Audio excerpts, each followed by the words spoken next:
பிள்ளையார்பட்டி கற்பக விநாயகர் கோயில் காரைக்குடி மற்றும் புதுக்கோட்டைக்கு இடையே அமைந்துள்ள ஒரு பழமையான மற்றும் புகழ்பெற்ற விநாயகர் கோயிலாகும். இந்த கோயில் சிவகங்கை மாவட்டத்தின் முக்கிய ஆன்மீக தலங்களில் ஒன்றாகும். நகரத்தார்களின் கோத்திரமான 9 நகரத்தார் கோயில்களும் பிள்ளையார்பட்டியும் ஒன்றாகும். பிள்ளையார்பட்டியில் அமைந்துள்ள ஸ்ரீ கற்பக விநாயகர் திருக்கோயில் ஒரு குடைவரை கோயிலாகும். குன்றை குடைந்து ஒரு கோயிலையும் ஸ்ரீ கற்பக விநாயகர் சிற்பத்தையும் ஸ்ரீ திருவீசர் என்னும் லிங்கத்தையும் வடிவமைத்துள்ளனர். முற்கால பாண்டியர்கள் 2500 ஆண்டுகளுக்கு முன் இக்கோயில் குடைவரை திருக்கோயிலாக அமைக்கப்பட்டுள்ளது. உலகில் காணப்படும் விநாயகர் சிற்பங்கள் காலத்தில் முந்தையதாகவும் உலகத்தின் முதல் பிள்ளையாராகவும் அமைந்திருப்பது கற்பக விநாயகரின் சிற்பமே ஆகும். உலகில் 2 கைகளுடன் காணப்படும் விநாயகரின் சிற்பங்கள் 2 மட்டுமே. ஒன்று பிள்ளையார்பட்டியிலும் மற்றொன்று ஆப்கானிஸ்தானிலும் காணப்படுகிறது.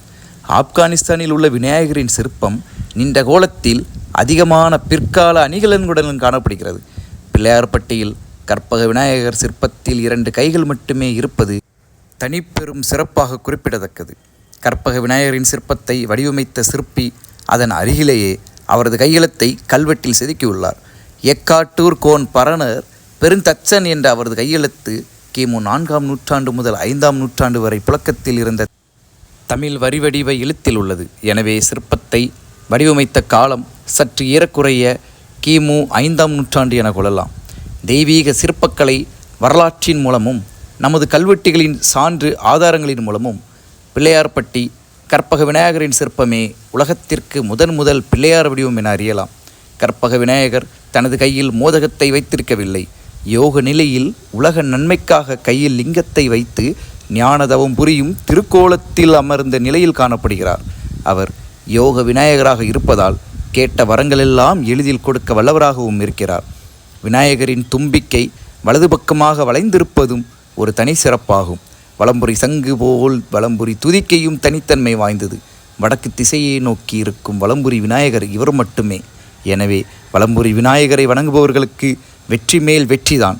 திருமண பேறு நல்கும் காத்தாயினி, பிள்ளை பேறு தரும் அதிசய நங்கம், செல்வவளம் தரும் பசுபதீஸ்வரர் வழிபாடு ஆகியன இத்தலத்தின் சிறப்பாகும்.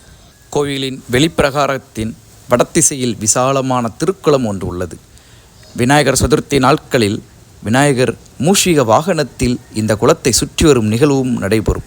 விநாயகர் சதுர்த்திக்கு 9 நாட்களுக்கு முன்பே காப்பு கட்டி குடியேற்றம் செய்து இவ்விழாவை தொடங்குவார்கள். 10 நாட்கள் இத்திருவிழா கோலாகலமாக கொண்டாடப்படுகிறது.